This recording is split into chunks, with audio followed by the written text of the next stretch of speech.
On our wedding anniversary, I had arranged with Ethan to go to the temple, the courtyard of Blessed Unions. In the car, as I adjusted my seat, I casually asked, "Has someone else sat here?" Ethan didn't answer my question. Instead, he said, "Don't adjust it. You're only sitting here for a short while. Later, someone else will sit here, and they'll have to change it again. It's a hassle." I froze, my hand still on the seat lever. This was my car. Why couldn't I adjust the seat? When we got out, a sudden slanting wind blew. I instinctively grabbed the jacket Ethan had left on the back seat, planning to put it on. Ethan started, then stopped mid-sentence. "What? Do you want to wear it?" "Here, you can have it." I handed him the jacket. "Forget it, you wear it," he said. It was only when I slipped it on that I understood why he'd hesitated. The jacket reeked of heavy perfume. I never wear perfume, because Ethan has severe allergic rhinitis and I'm afraid it would bother him. That night, Ethan went back to the office to work late. But the perfume from that jacket seemed to linger around me, refusing to fade. Almost without thinking, I unlocked my phone. Ever since the day we picked up the car, when Ethan had set up the dashcam for me, I hadn't opened it again. I even had to log back in. Ethan was the man I had chosen to marry. I should trust him. I told myself I was only curious, not suspicious. I tried to smother the shameful thought rising in my chest and open the dashcam recordings. The latest video puzzled me. Ethan was supposed to be working overtime, so why was there new footage? "Your wife adjusted my seat again," a strange woman's voice complained, her tone laced with contempt. "I told her not to touch it." Ethan replied, "What can you do? You know how it is. You can't explain these things to a housewife." That voice, I knew it too well. It was my husband's, the man who should have been at the office tonight. "She wore this jacket today, and it's all scented now." "Don't wear it, it's annoying. Why does she always have to mess with other people's stuff?" Mess with other people's stuff. That jacket was something I had bought for Ethan, a matching couple's set with mine. The weather in River City had been unpredictable lately, hot one day and cold the next. I'd been worried he'd catch a chill in the mornings and evenings, so I'd told him to keep it in the car.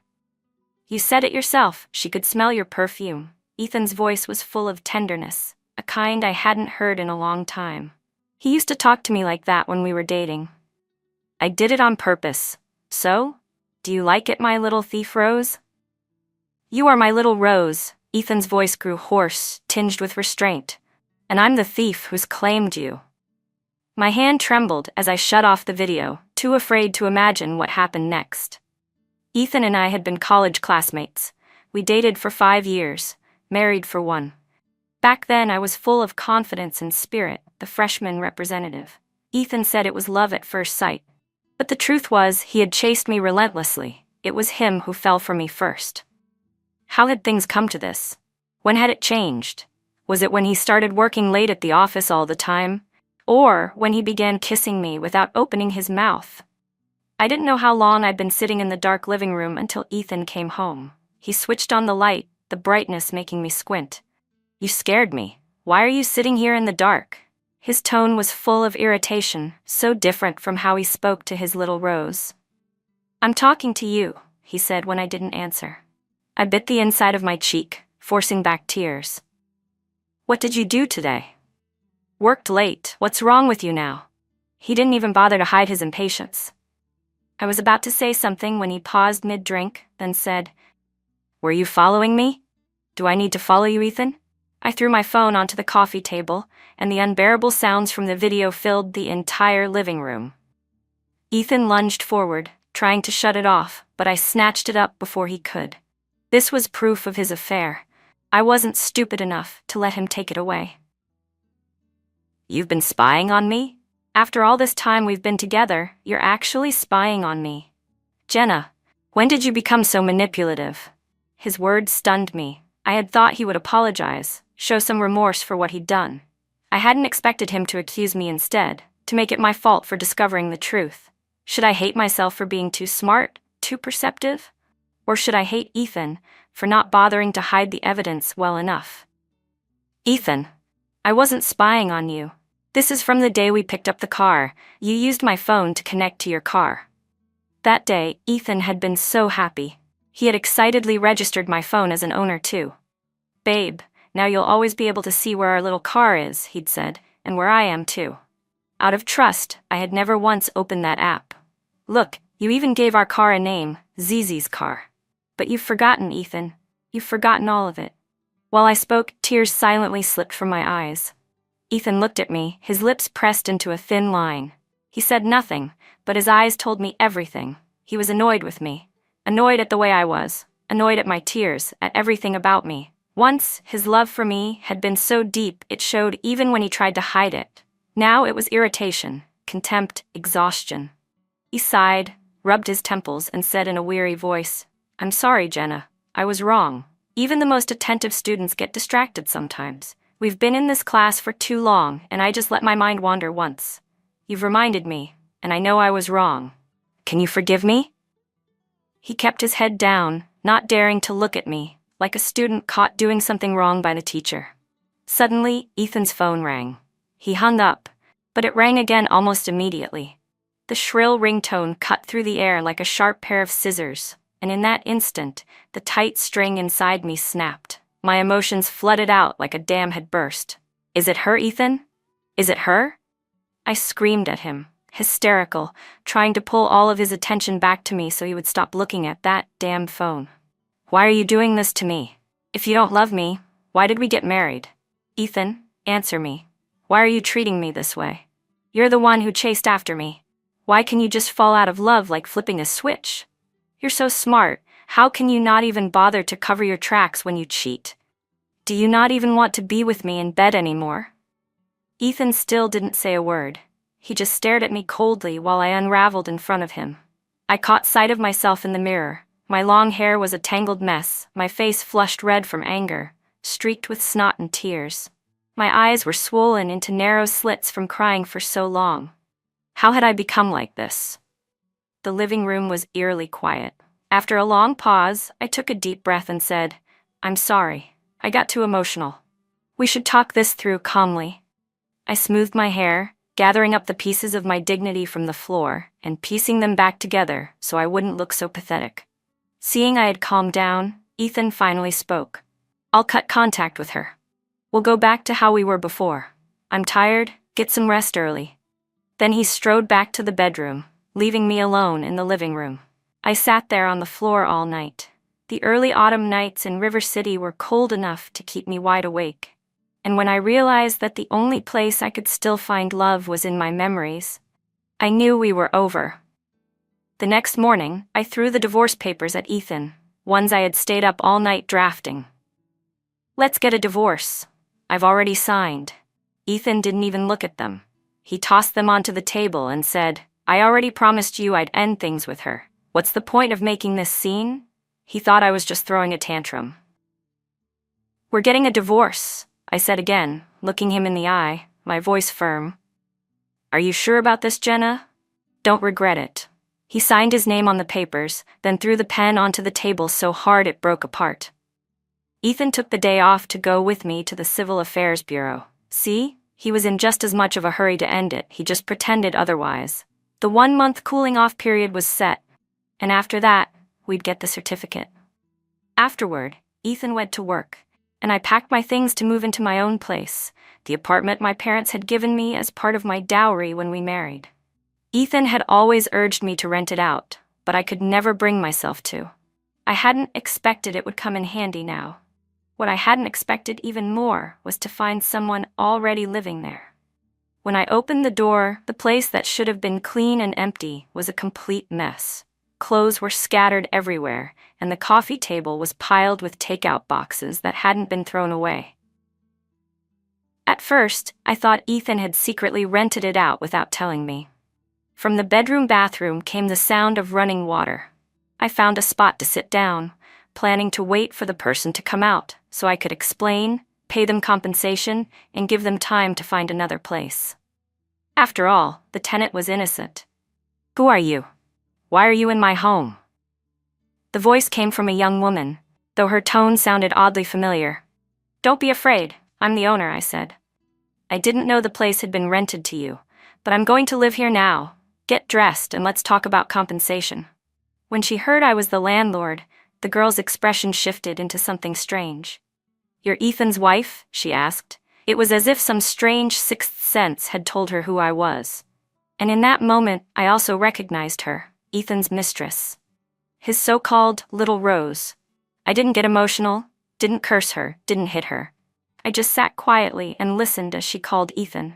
In less than 10 minutes, he arrived, cutting down what should have been a 20-minute drive from his office. He must have been flying. The moment he stepped through the door, the girl who had been sitting across from me, so arrogantly just seconds before, rushed over and threw herself into his arms. "Ethan, are you okay?" She clung to him, and he looked her over carefully. So she called him Ethan, like it was the most natural thing. The two of them really were a perfect match, weren't they? Even though I had already decided to divorce him, seeing him hold her right in front of me still stabbed at my heart. She had just showered. Her wet hair hung over her shoulders, the damp spaghetti-strap nightdress clinging to her body, leaving nothing to the imagination. And right there, in front of me, Ethan reacted to her. Disgust surged through me, sweeping away any lingering sadness. I gave a bitter laugh. Only then did Ethan seem to realize how far he had gone. He pulled her behind him, as if I were some dangerous beast. "All right, let's talk. What's going on here?"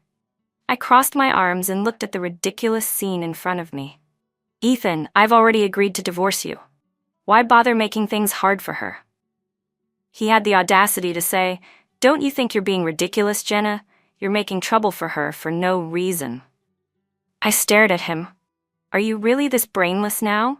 You moved your mistress into my apartment without my permission, and now that I've found out, you twist it around and accuse me of bullying her?" Ethan stayed silent, but the girl behind him kept her arrogant, defiant look. "Stop calling me a mistress. Why are you so uncultured?" I almost laughed. "You knew he was married, and you still got involved. And you're talking to me about manners? If you had any, you wouldn't be a mistress. I haven't cursed you, yet you couldn't just hide away quietly. You had to come out here looking for trouble. What, did your shamelessness just reach a new level?" Ethan rubbed his forehead. "All right, enough. Both of you, stop talking." For some reason, I couldn't shake the feeling that he was actually enjoying this. In the end, Ethan paid me the rent and the cost of cleaning. He was reluctant, but I told him if he didn't, I'd call the police and have him arrested. We'd been married for a year, and he ended up paying me 6 months' rent. It was almost funny. I had thought we were both decent people, that even if we split, we wouldn't make it ugly. I hadn't expected someone to be so shameless. Since we got married, Ethan had made me quit my job to stay home. I'd spent every day buried in endless chores, cooking and cleaning. Now my time finally belonged to me again. I curled up in my own home, savoring a comfort I'd never had before, when Ethan's mother called. She'd never liked me, never agreed to our marriage. According to her, Ethan should have married a local only child to be worthy of him. At the time, Ethan had been determined to marry me. She gave her verbal consent, but she never agreed to give any dowry money. It hurt. I'd grown up in a family where my parents and relatives loved me dearly and treated me well. No one had ever looked at me with the constant disapproval she did. I told Ethan I wanted to break up, but he held my hand and told me he had already chosen me. He had once told me he would never break up with me, that his love for me could overcome any obstacle. "Jenna, don't you love me? Can't our love help you stand by me and overcome everything?" he had said, looking at me with eyes full of tears. At that moment, I had been deeply moved, thinking there couldn't be another man in the world who loved me more than he did. Now looking back, I cringed so hard my toes could curl through the floor. I'd been completely blinded by those crocodile tears, instantly forgetting all the slights from his mother. I hadn't even told him yet that my family had bought me an apartment in River City, paid in full. When we got married, my mom had also planned to give me a car as part of my dowry. When Ethan heard that, his joy was barely contained. He promised me over and over again that he would make sure his mother willingly provided the bride price. Later, she did hand over the money, but when our families met for dinner, she put on airs the whole time, and in the end, she even said I was marrying above my station. My mother was so angry that she refused to let me see Ethan again, let alone discuss marriage with him. Ethan came up with an idea. I would pretend to go on a hunger strike.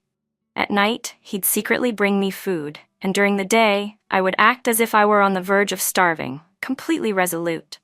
My parents, seeing no way to change my mind, finally agreed to the marriage. But the dowry they had promised before was off the table. They only gave me cash equal to the bride price.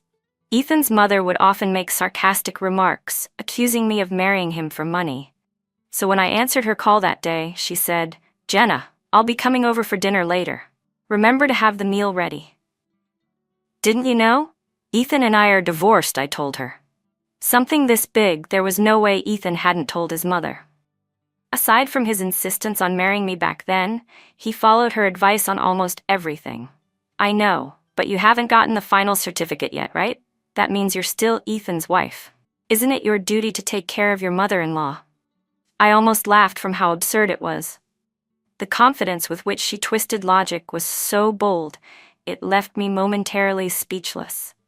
"Ma'am, maybe you're not aware, but your son has already found himself a new daughter-in-law. You can have her make your dinner, or just go hungry. Hunger clears the mind and might stop you from saying nonsense." I hung up before my temper could boil over completely. Later, a neighbor texted me to ask if I was away from home. She said my ex-mother-in-law couldn't get inside and was standing at the door cursing. I guessed Ethan's mistress must have changed the locks. The neighbor even sent me the surveillance footage from their door camera. I told my neighbor everything about Ethan's affair, about me moving out. That whole family shame should not be made public saying was nothing more than a shackle meant to keep women silent in their suffering. There was no such thing as family shame, only men who couldn't keep their pants zipped. If he'd done something shameful, why should I be the one to cover for him? The neighbor cursed for quite a while, and honestly, it made me feel a little better. That weekend, while I was on the phone, Ethan showed up at my place with his mother. She had completely changed her usual demeanor. Someone who didn't know better might actually mistake her for a sweet, kind old lady. "What are you doing here?" I asked. Ethan was carrying several large bags and slipped into my apartment the moment I opened the door. He didn't say a word, but his mother spoke first, grabbing my hand. "Oh, we're all family. What's with the formality?" I pulled my hand back and stepped away. No, we're not related anymore." She acted as if she hadn't heard me. "I've already talked to Ethan about it. Let's just forget about the divorce. I'm making the decision for you two today." With a wave of her hand, she looked like she thought the matter was settled. "Jenna, I've thought it over," Ethan said. "I can't divorce you. I still love you." I gave a cold laugh. "And what about her? Your little Rose, are you just throwing her away now?" At the mention of her name, he spat on the floor and instantly grew agitated. "That guy deserves to step foot in our family home? Please." His mother's words suddenly caught my interest. "Jenna, you don't know." Wow. I'd known her for years and she had never addressed me so intimately. Who would have thought I'd hear it for the first time after the divorce? "That's Sophie. She only graduated from middle school. My son is a proper college graduate, a manager at a big company. She's just a convenience store cashier. How could she ever be good enough for my son?" I glanced at Ethan, who had been standing silently off to the side. "You think so too? You think Sophie isn't good enough for you?" He didn't answer, but his silence was all the answer I needed. I lifted my phone to my ear. "Did you hear that?" I asked the person on the other end. Ethan suddenly broke his silence, snatching the phone out of my hand, but the call had already ended. Before they showed up here, Sophie had been on the phone with me, bragging about how happy she was. I couldn't understand it. If she was really happy, why not just live her life? Why come to me, her boyfriend's ex-wife, to gloat? Now I understood. "Jenna, how can you be so cruel? Do you know Sophie is pregnant?" Ethan glared at me, his expression full of anger and something else I couldn't quite read. "You two really are something," I said flatly. "She's pregnant, and yet here you both are. What exactly do you want from me today?" "Jenna, you've seen the way Sophie is," his mother said. "How can she raise my grandchild? Once the baby is born, I'll just send her away. We'll register the child under your name. You'll get a big, healthy son without having to go through the pain of childbirth. That's the kind of blessing so many young women online dream about." Her words made it clear she was implying I was the one getting a bargain. You two really think I look that stupid, don't you? I shot back, glaring at Ethan. You don't agree? His mother's brows shot up, her eyes bulging. No, get out, both of you, I said coldly. What century do you think we're living in, still dreaming about keeping a wife and a concubine? After the last time I kicked them out, Ethan and his mother stopped showing up to bother me. My old neighbor did send me a few messages, though. Apparently, Ethan had somehow coaxed Sophie into staying with him. The two of them were inseparable, looking every bit like a real couple. The closer the divorce cooling-off period came to ending, the more uneasy I felt, worried that Ethan would pull some kind of stunt. On the very day it ended, I called him over and over, but he didn't answer. Hours later, he sent me a text. I'm not divorcing you. I had a sinking feeling I knew why. The next day at lunch, I brought my lawyer to his office to confront him. When Ethan first saw me, there was a flicker of excitement in his eyes, but the moment he noticed the lawyer at my side, his expression dimmed. Jenna, what are you doing here? Don't call me Jenna, I said sharply. We're not that close anymore. I'm here to talk about the divorce. Do you want to do it here, or should we go somewhere to sit and talk? Of course, Ethan wouldn't discuss a divorce with his colleagues. He was obsessed with saving face, especially as a mid-level manager who cared a lot about appearances. We ended up in a cafe near his office. Jenna, can't we not get divorced? He asked. He reached for my hand, but I pulled it away. Are you brain dead? I've told you 100 times, no. Ethan's eyes dimmed. As he lowered his head, a single tear slipped from the corner of his eye. There it was again, those crocodile tears. What are you trying to pull now, Ethan? You're the one who cheated. You're the one who betrayed our marriage, not me. I'm not pretending, Jenna, he said softly. Why are you talking so harshly now? Do you know that since we got married, you've completely changed? You used to be gentle, sweet, and completely dependent on me. But after the wedding, you became naggy. You stay at home every day, never bothering to dress up. You keep the house spotless. Why can't you put the same effort into yourself? You're becoming less and less like Sophie, the way she is with me. Just like when you were in school, Ethan said. She's young, full of energy. Every morning when I went to the convenience store for breakfast, I'd run into her and she'd always greet me with such enthusiasm. I don't want to hear the details of your little romance, I cut him off. And I'm not accepting those accusations you're trying to pin on me. Your cheating has nothing to do with me. It's your own moral failing. Don't try to find the cause in me. Even now, Ethan had the nerve to lean toward me, as if trying to close the distance. He let out a soft laugh. How could it have nothing to do with you? If you'd been able to keep me attracted, Sophie wouldn't have lured me away. This is 50-50. Half your fault, half mine, which means we need to redo the property division. The apartment can't go to you anymore. So that was it. After all this talk, this was what he'd been leading up to. We'd been together for so long, and I was only now realizing just how fake this man was. What else? I'm guessing it's not just the apartment, I asked. He hesitated, then said, and the bride price. My mom says you should return it. It felt like there was a weight lodged in my chest, pressing the air out of me. My nails dug deep into my palms. There is no bride price. You already spent it. What do you mean I spent it? Ethan's voice suddenly shot up, and he jumped to his feet, not caring about the stares from people around us. When we first got married, you kept sighing about how all your colleagues had cars. I secretly used the bride price to buy you one, without telling my mom. Did you forget? He slowly sat back down. Things were so good back then, Jenna. Can't you be a little more generous? If he kept talking, I knew I'd only get angrier. I stood up. Whether or not we divorce isn't for you or me to decide. If you insist on refusing, then I'll see you in court. Even when I mentioned suing for divorce, he didn't look the least bit afraid. He'd clearly made up his mind. Or maybe this was one of his mother's schemes. Based on her way of thinking, she probably believed that if she dragged things out long enough, I'd grow impatient because of my age and eventually agree to leave with nothing. He already had a pregnant girlfriend, and he wasn't in a hurry. So why should I be? I found Sophie's social media account. Ever since getting pregnant, she had quit her job and stayed home, but her posts were more frequent than ever. When she noticed I was checking her updates more often, she started posting even more. Little snapshots of her life with Ethan.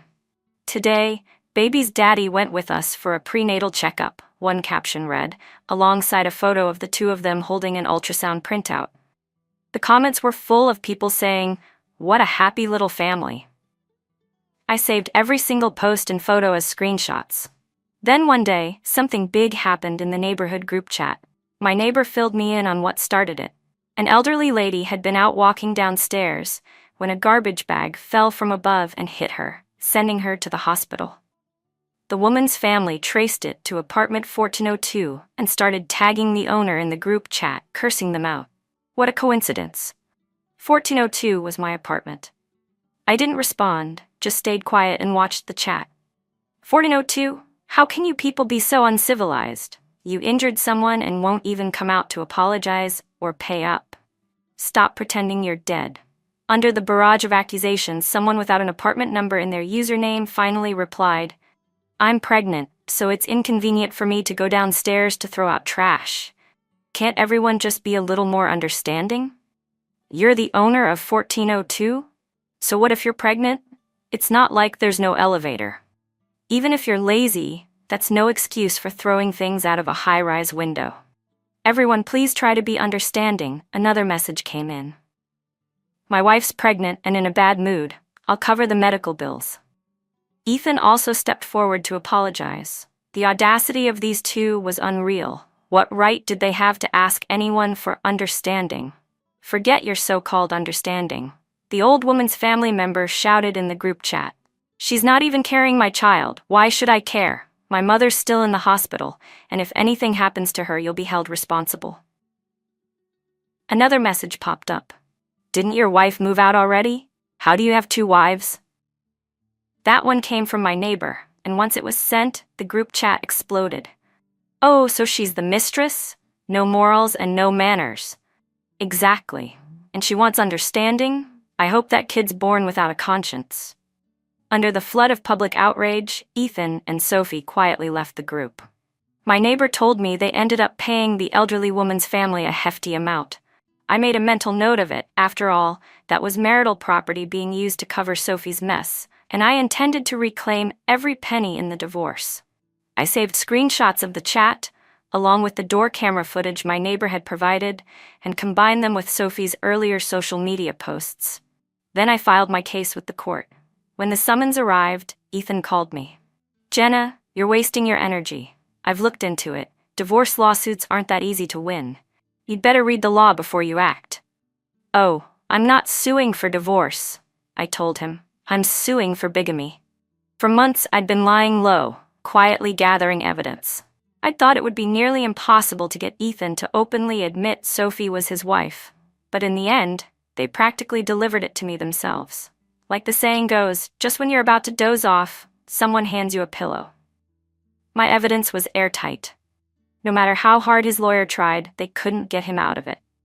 From the gallery, Sophie rushed forward, sobbing as she poured out their love story. To her, their love was greater than the heavens, able to overcome societal norms, even the law itself. Ethan was sentenced to 1 year and 6 months in prison for bigamy. Our assets were still split evenly, but I was awarded compensation for emotional damages, and every cent he had spent on Sophie was ordered to be returned. Outside the courthouse, Sophie and Ethan's mother unleashed a torrent of insults at me, though they were also turning on each other. "If it weren't for you shamelessly seducing my son, he never would have divorced." Ethan's mother yelled, "You old hag, now you want to blame me? If it weren't for you being greedy and refusing to let him divorce, would he be in prison now?" Sophie shot back. Plenty of bystanders filmed the scene, and the videos went viral online. That's how my parents learned I was divorced. They came to see me right away. I had kept it from them before, afraid they would worry, but they saw the video and finally knew. In it, they also saw something that made their faces darken. During the scuffle outside the court, Sophie's stomach had been hit. The child was gone. Sophie's parents saw the video too, and they came from their hometown to confront her. Turns out Sophie had run away from an arranged marriage back home. And now that her family knew she had been pregnant with another man's child, they came demanding money. They camped outside Ethan's parents' house, making a scene so big that Sophie's parents ended up moving in. I don't know what kind of deal the Chens struck with them, but eventually the chaos subsided. By then, the Chen family's scandal was known all over River City. I doubted that even once Ethan got out of prison, any woman would ever want to marry him again. The next time I saw Sophie was in a convenience store. I had just finished a night out with friends, and she was working the night shift. She had gone back to her old life. But in just a month, she'd lost the bright, smug energy she once carried. Her whole appearance was worn down. "You must be really proud of yourself, huh?" she said when she saw me, her tone calm, and nothing like the arrogant way she'd spoken when we first met. "Why would you say that?" I asked. "You have everything. Loving parents, your own home, a happy life. Why couldn't you just let Ethan be with me?" "Do you know," Sophie said, her voice low but steady, "that ever since I was a child, my parents resented me for being a girl? After I finished middle school, they made me work to help the family. As soon as I became an adult, they wanted me to get married. I fought so hard to escape and reinvent myself here. I finally managed to latch onto someone like Ethan, a real source of security. And you're the one who destroyed it. Do you have any idea that I can never have children again?" She wiped the corner of her eye, then went on, "But maybe it's for the best. If I can't have kids, then I have no value to them anymore. And they won't drag me back to marry someone else. I'll wait for Ethan to get out, and then I'll marry him." I handed her the item I'd been holding. "I don't need your pity." "It's not that I don't pity you," I said quietly as she rang up my purchase. Sophie's expression hardened in irritation. "But you're wrong. Your life wasn't destroyed by me. You destroyed it yourself. If you'd already escaped, why didn't you try to build a good life on your own? Why pin all your hopes on someone else?" Those were the words I wanted to say out loud, but I held them back. I knew she wouldn't listen anyway, so why waste my breath? Still, hearing that she planned to wait for Ethan's release had caught me off guard. 1 year and 6 months passed quickly. When Ethan got out of prison, he was completely changed. He used to care so much about appearances, always keeping his hair neatly trimmed at the barber. Now his head hung low every day, and he avoided people's eyes. He and Sophie got married, not surprisingly, since the deal Sophie's parents made before had been that Ethan would marry her after his release, with a bride price of 100,000 yuan. They lived in the same apartment where Ethan and I had once been married. I hadn't wanted the property, so I'd had them give me the cash equivalent instead. My neighbor was eager to keep me updated on their daily life, but after a while, I got tired of hearing about it and told them to stop. What happened in that house was no longer my concern. Whether by coincidence or someone's deliberate hand, Ethan ended up delivering takeout to me several days in a row. Every time he came, he brought a bouquet of roses. "Jenna, I remember you've always loved roses," he said. He looked older, darker from the sun, but there was an almost desperate sincerity in the way he held those flowers. "What are you doing, Ethan? You've got the wrong person. Your little Rose is at home, isn't she?" "Jenna, I really know I was wrong," he pleaded. "I've done my time in prison, please forgive me. I can't live without you." "You went to prison because you broke the law, Ethan. That has nothing to do with me. And don't forget, you're married now." At the mention of marriage, he slumped weakly against the wall and lit a cigarette with practiced ease. He hadn't smoked before. "Don't even get me started. The house is always a mess. Sophie complains about everything, how life isn't like it used to be. I'm just a delivery guy now. I can't buy her whatever she wants anymore. Every morning when I wake up and see her face, I'm filled with disgust. You know what else? She only washes her face each day. No makeup. Doesn't even wash her hair. Back when you were around, the house was spotless. Why can't she do that? I'm sick to death of her constant nagging." His words blurred into the background. I'd stopped listening. They sounded too familiar. Maybe he'd once complained about me to Sophie in the exact same way. We had no common language anymore. He never understood anything I said, and deep down, I hated him. If it weren't for him, our home wouldn't have fallen apart. We were never from the same world. I cut him off. "No, Ethan. You and Sophie, you're the same kind of person, down to your bones. You two will always find a way to blame others for your mistakes. Just like when I caught you cheating, you were angry at me for exposing it. You were mad I couldn't just pretend everything was fine. But the truth is, Ethan, the stubbornness was yours. The coldness, the lack of loyalty, that was you. The selfishness and hypocrisy, also you. And in that way, you and Sophie really are alike. You both love chasing things that don't belong to you. The things you can't have are always the most appealing. There's a word for that, cheap, which makes you both the same, cheap, selfish people. Ethan clung to me like a parasite, the kind you can't peel off no matter what. Whenever I ordered takeout, he was the one delivering it. In the end, I stopped ordering altogether.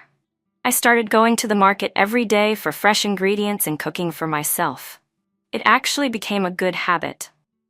Ethan had always liked to call me a housewife, but he never knew I'd been secretly publishing novels online. I never told him, honestly. I don't even know why I didn't. Some things just never have an answer. Just like how, after the divorce, I never again asked him why he didn't love me anymore. I just never expected that the last time he delivered takeout to me would be the last time I'd ever see him. My neighbor told me Ethan had passed away. Apparently, he'd grown tired of Sophie at home and had gone looking for another woman. When he came back, Sophie noticed a scent of perfume on him. She became furious, accusing him of being shameless and immoral. Ethan snapped back, saying, "If I had morals, you wouldn't even be here. You think you're so noble? How are you any different from the women selling themselves out there?" That was the breaking point for Sophie. They got into a heated confrontation, and loud crashing noises came from the apartment. By the time the police arrived, it was too late. Ethan was gone. As my neighbor recounted it, I could still clearly remember the day Ethan sat crying in my hallway, begging for my forgiveness. Some people really never change. Dogs will always eat filth. Once, he told me I was his little rose, and he was the thief who had stolen me away. But in the end, the rose turned into a wild chicken, and the thief was stabbed to death by the very rose he'd claimed. Maybe with time, I'll let go of all this. Maybe I'll even forget the hurt they caused me. But right now, I feel nothing but satisfaction. The wrong people will eventually disappear, and the right ones will find their way to you. When we think love is fading, that's when it truly arrives.